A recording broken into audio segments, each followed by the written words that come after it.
Assalamualaikum warahmatullahi wabarakatuh. Halo semua, dimanapun Anda berada, saya selalu berdoa semoga Anda semua selalu sehat, saya juga sehat, amin. Baik bos-bosku semua dan dulur-dulur semua, di kesempatan kali ini saya hanya sedikit mau bercerita tentang pengalaman saya atau yang pernah saya alami selama saya ternak burung. Dan yang saya mau ceritakan ini tentang meloloh anakan burung. Jadi meloloh anakan burung itu banyak keluh kesah dari teman-teman para penangkar dan termasuk saya sendiri. Waktu awal-awal itu sangat sangat parah sekali, hingga sampai saat ini pun untuk dibilang saya itu sukses dalam meloloh anakan burung itu belum bisa dibilang sukses teman-teman. Jadi memang meloloh anakan burung itu kalau lagi terasa atau dalam pikiran itu merasa gampang itu ya gampang sekali, tapi kalau lagi merasa susah itu kayaknya susah sekali. Jadi kalau pas seperti terasa gampang gitu ya, jadi mau melolohnya kita pakai cara apa dengan gaya gimana pun itu sir urip ya urip, jadi ya gimana ya, hidup ya tetap hidup gitu. Tapi ketika kita meloloh di saat mengalami musim yang susah atau indukannya bagaimana, kalau lagi susah itu sudah kita akali dengan cara apapun, tapi juga kadang-kala banyak yang mati. Makanya saya kali ini mau cerita-cerita, barangkali saja nanti cerita saya ini ada faedahnya dan bermanfaat, bisa dipakai sama teman-teman nanti cara yang pernah saya alami ini. Walaupun saya sendiri belum merasa sukses dalam menanganin lolohan anakan burung itu, tapi paling tidak nanti cerita saya ini siapa tahu teman-teman dan dulur-dulur juga bos-bosku semua bisa mengolah dari apa yang pernah saya alami ini. Saya mau cerita agak santai saja teman-teman. Jadi kalau misalnya ada teman-teman yang saat menonton ini agak sibuk, mungkin ditunda dulu nanti kalau sudah santai, karena saya akan bercerita secara santai gitu. Dan lagi saya itu nggak bisa ngomong cepat atau yang fasih gitu, saya itu nggak bisa teman-teman. Jadi kalau ngomong saya ya begini, pelintar-pelintir, nggak genah gitu. Tapi mudah-mudahan teman-teman dan bos-bos semua bisa menangkap apa yang mau saya sampaikan, apa yang mau saya ceritakan ini. Gini teman-teman, meloloh anakan burung itu yang paling susah itu ketika anakannya itu dari hasil indukan yang sudah tua. Itu sangat susah teman-teman. Walaupun kita sudah akalin kayak apa, tapi kalau anakannya itu dari indukan yang sudah sangat tua, itu memang sangat susah sekali. Dan tingkat tertinggi riskan kematian di anakan burung itu dari usia 5 hari sampai 9 hari hingga 10 hari, itu riskan kematian. Namun di usia 5 hari hingga 10 hari itu sebenarnya penyebabnya, sumbernya yang bikin mati anakan burung itu yaitu di saat 0 hari sampai 5 hari ketika kita meloloh teman-teman. Makanya saya selalu sarankan kalau meloloh anakan burung dari 0 hari sampai usia 5 hari itu kita mesti super hati-hati. Karena apa? Itu nanti ngefeknya di setelah usia 5 hari hingga 10 hari gitu. Jadi kalau di usia di bawah 5 hari kita melolohnya itu nggak hati-hati, kita harus paham bener ini anakan burung ini seperti apa itu. Soalnya gini teman-teman, kita meloloh anakan burung itu kalau kekenyangan itu juga mudah mati, kurang kenyang juga bisa mati karena kurus itu teman-teman. Makanya kita porsinya harus tepat kalau meloloh saat usia di bawah 5 hari. Makanya dari dulu kan video saya yang sudah saya upload itu, saya selalu menyampaikan pada teman-teman kalau meloloh ketika usianya di bawah 5 hari itu harus hati-hati, dilihat dulu, jangan terlalu kenyang, juga jangan kekurang. Jadi kalau nanti kurang yang kita suapin itu, nanti lama-lama juga kurus akhirnya mati. Tapi kalau kekenyangan juga nanti, saya sering alami begitu teman-teman, pasti mati. Itu kalau kekenyangan, kecuali kita melolohnya cuman pakai kroto. Tapi walaupun pakai kroto saat usia 0 hari hingga 3 hari itu juga setahu saya yang saya alami teman-teman, dan saya juga pernah lihat di teman-teman penangkar itu juga begitu, melolohnya itu nggak asal ngoloh, jadi dilihat-lihat, nggak asal kenyang gitu. Karena walaupun pakai kroto kalau kekenyangan nanti juga ngefeknya itu buruk gitu. Dan hasil keburukan efek dari usaha kita meloloh itu setelah usia 5 hari ke atas sampai 9 hari dan 10 hari. Itu makanya banyak teman-teman yang menyampaikan ke saya, misalnya meloloh padahal sudah usia 6 hari 7 hari tadinya sehat kok jadi mati om gitu. Ada juga yang sudah lewat dari 12 hari bulu sudah tumbuh full kok mati gitu. Jadi sebabnya itu sebelumnya itu saat kita meloloh dari umur di bawah 5 hari itu sumbernya dari situ teman-teman. Sambil ngerokok sambil ngopi ya bosku semua, jadi santai saja kita. Aduh nikmat habis mandi ngopi sambil udut. Makanya kalau meloloh saat usia masih di bawah 5 hari itu paling 2 suapan sampai 3 suapan. Itu kalau kroto ya. Kalau kita langsung pakai sentrat langsung paling 0 hari sampai 2 hari itu cuma 1 suapan. Itu kalau saya teman-teman. Itu pun kadang bermasalah gitu loh. Tapi saya coba saya kenyangin itu enggak sampai umur 6 hari itu rata-rata sudah tewas. Kalau kita lolohnya pakai sentrat langsung itu teman-teman. Karena saya memang kalau nyuapin anakan burung itu rata-rata saya langsung sentrat langsung rata-rata itu loh ya teman-teman. Jadi jarang sekali saya pakai kroto karena di sini tuh nyari kroto susah. Tuh, kalau perut jangkrik iya, misalnya pagi sama sore itu pakai perut jangkrik. Tuh, tapi kalau habis itu ya tetap sentrat gitu. Tuh kalau saya jadi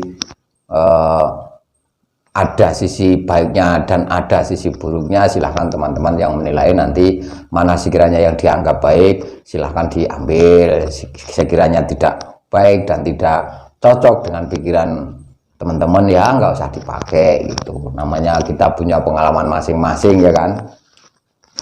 Nah dari sejak itu mending saya coba panen itu setelah usia di atas 4 hari. Jadi kalau saya panen usia di atas 4 hari itu 98% itu selamat anakannya. Tuh. Soalnya musim-musim begini loh teman-teman ya. Kalau musim begini kadang matinya bukan di tangan kita saat kita loloh, tapi kadang-kadang matinya itu ketika masih di sarang dan keadaan diloloh sama induknya gitu. Itu memang nggak tahu ini musimnya itu dingin atau gimana. Soalnya saya kan tinggalnya juga di pegunungan. Kalau musim begini kalau malam dingin banget itu teman-teman. Jadi anakan burung itu pada kurus-kurus itu walaupun di sarangnya walaupun sama induknya itu banyak yang kurus gitu. Makanya setiap saya panen itu keadaannya kurus-kurus, tapi alhamdulillah setelah kita loloh ya berkembangnya baik karena memang indukan punya saya itu masih muda gitu, masih di bawah 2 tahun semua indukan yang saat ini sedang produksi itu. Kalau misalnya indukannya sudah usianya udah di atas 2 tahun mungkin lebih sulit lagi itu saya ngeloloh anakannya itu teman-teman. Makanya saran dari saya itu teman-teman kalau mau nangkar burung, ngejodohin burung itu mending dari masih muda. Kalau misalnya susah ngejodohin sejak karena usianya sudah dewasa ya kita cari dari yang anakan. Misalnya 1 sarang itu pesen 1 sarang itu pasti nanti rata-rata jenis kelamin itu jantan dan betina. Kalau nanti kita takut hasilnya itu 1 jenis, tapi kalau 1 sarang itu rata-rata itu pasti jenis kelaminnya jantan sama betina. Itu kalau lebih dari 1 misalnya 2 atau 3 gitu. Soalnya saya dulu kalau ngawalin juga begitu, beli burung itu karena kita pusing belum tahu jenis kelamin, dan kalau beli dewasa susah ngejodohin makanya beli dari anakan, dari sarang. Pokoknya saya pesen yang 1 sarang, mau isinya 3 mau isinya 4 gitu, saya pesennya begitu. Itu lebih mudah teman-teman. Kalau misalnya kita punya modal yang lebih ya beli yang sudah full mandiri, yang makan kering itu makan sendiri itu, beli misalnya 10 pasang atau 20 pasang gitu. Kita omyokkan dalam 1 kandang, nanti pasti cari jodoh masing-masing seperti saya saat ini kalau ngejodohin. Tapi itu kan bukan boleh beli, itu hasil tangkaran saya sendiri, makanya bisa 10 pasang sekaligus saya ngejodohin. Jadi kalau beli mungkin saya juga ngam, nggak punya duit. Itu teman-teman. Orang sekarang aja kadang beli pakan burung itu apa ya, berat gitu loh. Jadi dari hasil anakannya buat beli pakan itu agak berat gitu teman-teman. Dan banyak teman-teman yang tanya soal harga atau mau beli.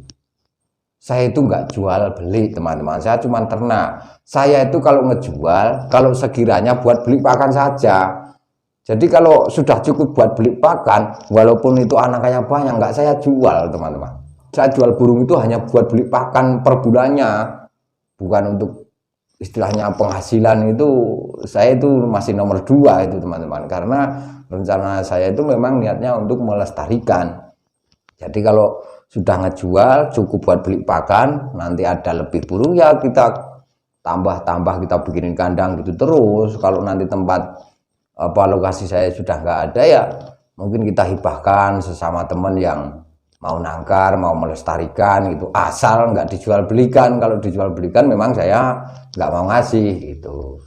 Nah, kemarin ada teman yang peternak jualnya mahal gitu, kok malah beda gitu loh.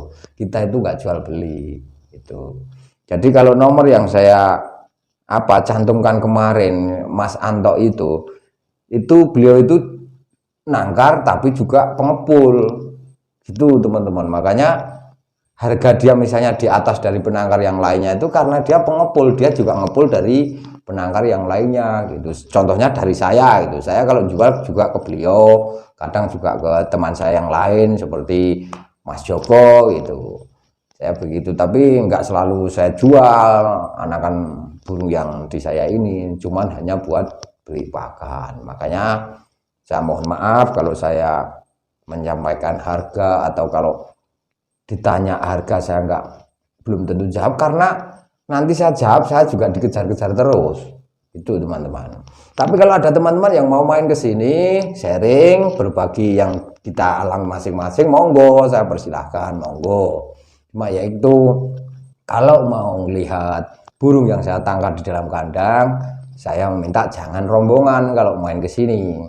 Kalau cuma 2-3 orang nggak apa-apa, saya persilahkan untuk lihat-lihat kandang. Tapi kalau banyak orang, saya sendiri juga namanya kita memelihara burung, kita juga harapan mudah-mudahan nggak ada masalah gitu.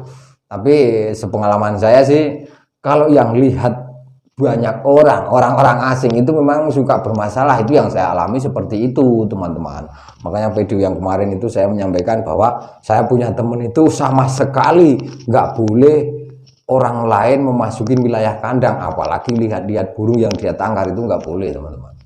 Ada teman saya yang seperti itu. Tapi kalau saya boleh saja, asal jangan rombongan. Kalau cuma mentok 3 orang ya monggo saja. Dan pesan saya, jangan pakai parfum yang terlalu menyengat begitu. Itu saya memang nggak boleh kalau masuk ke kandang. Tapi kalau cuma di lokasi kandang sih nggak apa-apa, jadi melihat dari luar gitu. Karena kandang burung saya kan nih ada parannya di dalam gitu, melihat dari luar nggak apa-apa walaupun rada banyak orang. Tapi kalau sampai masuk ke dalam itu ya saya batasin orangnya gitu teman-teman. Nah, kembali lagi tentang meloloh anakan burung. Jadi banyak penangkar ngeluh tentang meloloh sudah begini-begini kok mati ya om. Jadi mesti dicari tahu dulu penyebabnya.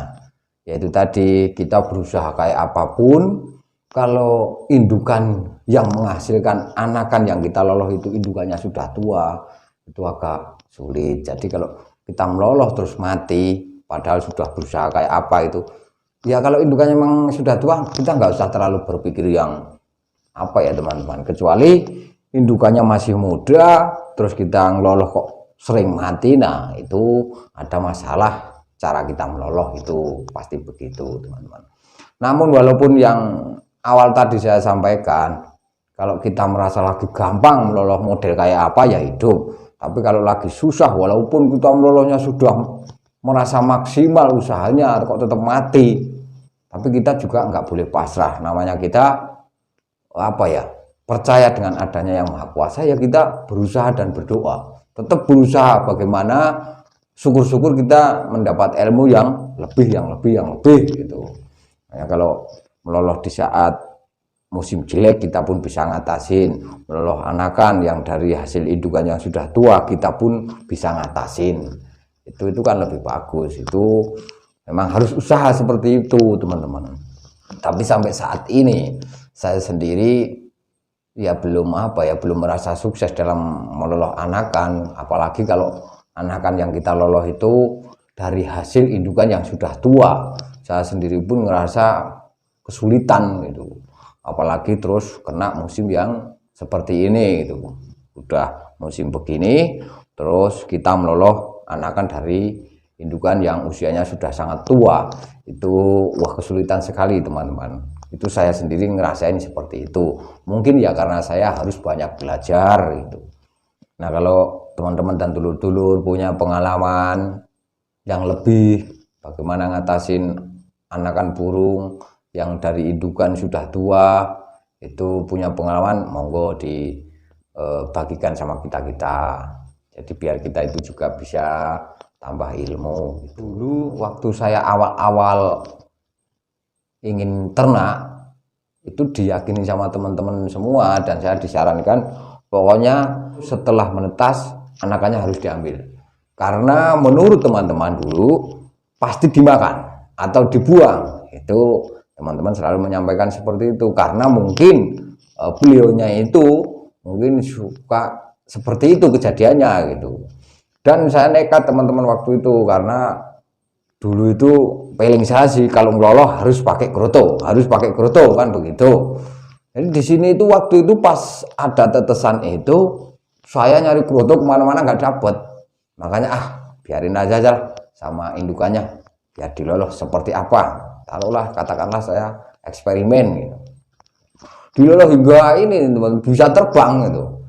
Nah, jadi teman-teman saya yang sudah duluan nangkar dan menyarankan saya agar diambil disuapin sendiri gitu, heran waktu saya ceritain kalau saya ada tetesan jalak suren dan diloloh induknya sampai terbang gitu, heran gitu, sampai ingin minta bukti contoh gitu. Lalu yang kedua kali, ketiga kali ya saya lolohin lagi ke induknya sampai terbang begitu. Teman-teman gitu pada ngelihat gitu, baru percaya gitu. Dan sampai sekarang pun nggak pernah saya ambil, jarang sekali saya ambil, teman-teman. Jadi saya panen itu setelah umur di atas 4 hari, rata-rata sih 5 hari, usia 5 hari baru saya panen. Lebih mudah gitu, 98% banyak hidupnya kalau kita itu panen anakan burung itu usianya sudah 5 hari, itu banyak hidupnya. Ngopi lagi, teman-teman.